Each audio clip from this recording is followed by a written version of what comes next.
Hi hello नमस्कार, मी सुवर्णा स्वागत करत आहे आपलं पुन्हा एका नवीन ब्लॉगमध्ये। तर आजच्या थंबनेलवरून तुम्हाला समजलंच असेल, आज आहे रेसिपी, ती आहे उकडीचे मोदक। तर त्यासाठी मी इथे याचं तांदळाचं पीठ घेतलं आहे, दूध घेतलं आहे आणि जे मी सारणसाठी ओलं खोबरं घेतलं होतं त्याचंच मी इथे पाणी घेतलं आहे। सारणसाठी घेतलं होतं ओलं खोबरं, जे की मिक्सरला लावून घेतलं होतं आणि त्यानंतर त्यात मी घेतलं होतं आणखीन तूप, ड्रायफ्रूट्स आणि गूळ। त्यानंतर येते मी ते पाणी आणि जे आपलं दूध होतं ते उकळी येऊन दिली आणि त्यामध्ये थोडंसं तूप आणि चवीनुसार मीठ घालून त्यामध्ये पीठ टाकून दिले आणि मस्त ते परतून घेतलं कलर चेंज होईपर्यंत। तर ते आणि त्याला थोडं उकड आणून घेतली, ती उकड थोडी थंड होईपर्यंत इकडे मी सारणची तयारी करून घेतली। येते तूप मी कढईमध्ये तूप घातलं होतं आणि त्यानंतर त्यामध्ये आपण बारीक केलेलं जे खोबरं होतं ते घातलेलं आणि थोडी ड्रायफ्रूटची पावडर आणि ही होती इलायची। तर मी हे सर्व मिक्स करून घेतलं होतं। त्यानंतर थोडं लागेल तसं तूप आणि दूधही मी ॲड करत होते आणि हे आता छान मी मिक्स करून घेतलं होतं।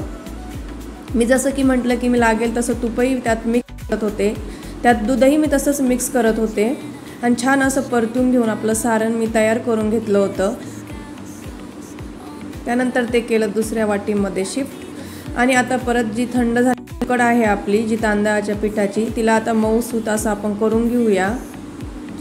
छान असं त्याला मस्त मळून घ्यायचं आहे, जेणेकरून आपले मोदक फाटणार नाहीत। तर इथे मी आता घेतले आहे मोदक करायला, साच्याला मस्त असं तूप लावून घेतलं, साचा केला पॅक आणि त्यामध्ये आपण छोटेसे गोळा घेऊन साच्यामध्ये तो सेट करणार आहोत, जेणेकरून आपल्या मोदकाला मोदकासारखा शेप येईल। तर तुम्हाला असं प्रत्येक जसं दिसतंय व्हिडिओमध्ये त्या पूर्ण साईडने तुम्हाला ते पॅक करून घ्यायचं आहे। त्यानंतर त्यामध्ये घातलं सारण आणि परत वरतून एक छोटासा गोळा त्यामध्ये मी ॲड केला आहे, जेणेकरून खालची बाजू पॅक होऊन जाईल। छान असं प्रेस केलं आणि नंतर आपण आता बघूया आपला मोदक कसा झाला आहे। तर खरंच खूप सुंदर असा मोदक माझा तयार झालेला होता। अशा प्रकारे आपण सर्व आपले मोदक करून घेऊया। तसं तर मला वाटलं होतं की ही रेसिपी खूपच अवघड असेल, पण असं काही नाही। टाईम तर खूप लागतो, पण रेसिपी करायला खूप सोपी आहे।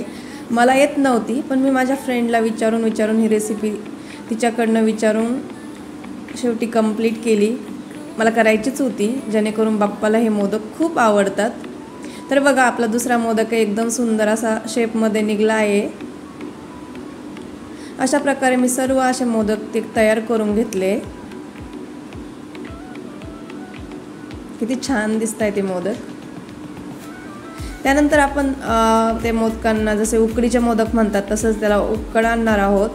तर मी पहिले पाणी गरम करून घेतलं, त्यावरती चाळण ठेवली आणि नंतर त्यावरती रुमाल ठेवून सर्व मोदक असे वाफळण्यासाठी ठेवून दिले आणि वरतून त्याला मी थोडंसं असं केसर लावून घेतलं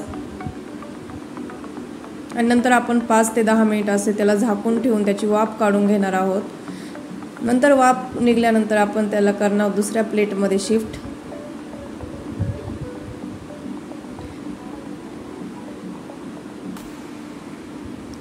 अशा आणि छान असे वाफळलेले आणि उकडीचे आपले मोदक तयार आहे। त्याच्यावरती सोडूया थोडीशी तुपाची धार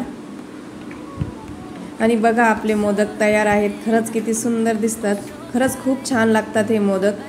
तुम्ही ही रेसिपी नक्की ट्राय करा, जोपर्यंत बाप्पा आहे तोपर्यंत तर नक्की करा। तर कसा वाटला आपला ब्लॉग मला नक्की सांगा। जर आवडला असेल तर डू लाईक शेअर आणि